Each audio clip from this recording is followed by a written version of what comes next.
I get a knock at the door, and here, two guys in a suit. I'm from the FBI. The first thing I have to say is, what took you guys so long? I told them the truth. I was going to make my own IED, and I was going to set across the Islamic Center over in a bank's parking lot, and I was going to dial it in and just watch the show. Growing up, I saw a movie, and it was Rambo. Rambo was tough, respected. He had intestinal fortitude. I said, that's what I want to do. I went off and joined the Marine Corps. I wanted the action.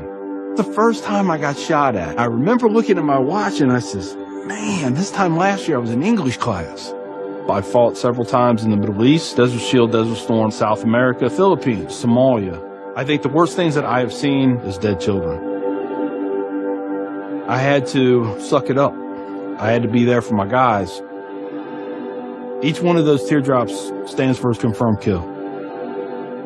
I stopped adding after 26. Where I was taught, Marine Corps, just own it and then let it go. But there comes a time when there's too much of that, and you can't turn it off anymore. I want you to give me a window into your state of mind at that time.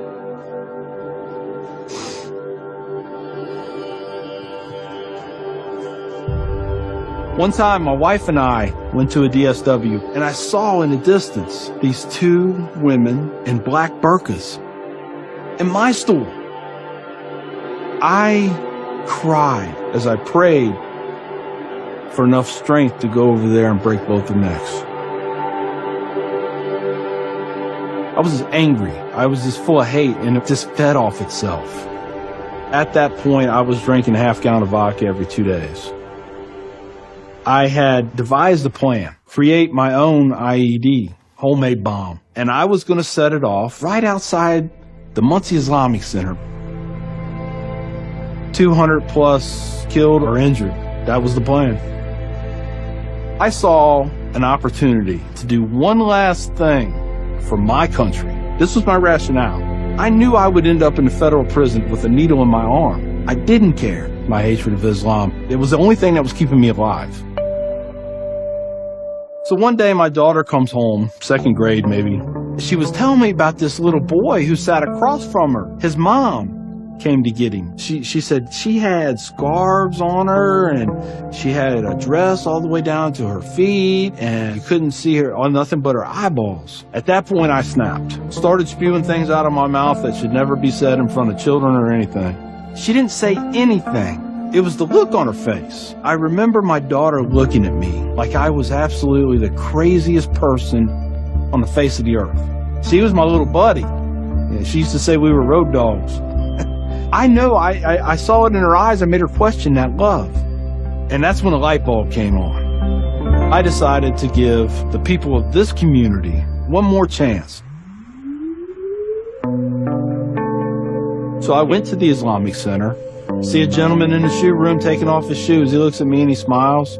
He said, "Can I help you?" And I said, "Yeah, I want you to teach me about Islam." So he went and he gave me a Quran. Read this. Come back when you have questions. So I did. And I would see things in the book. I'd be like, there it is. I got them right there. Explain that to me. And they would. This was a kind of awakening. Long story short, 8 weeks after that first day I stepped into the Islamic Center, I became a Muslim.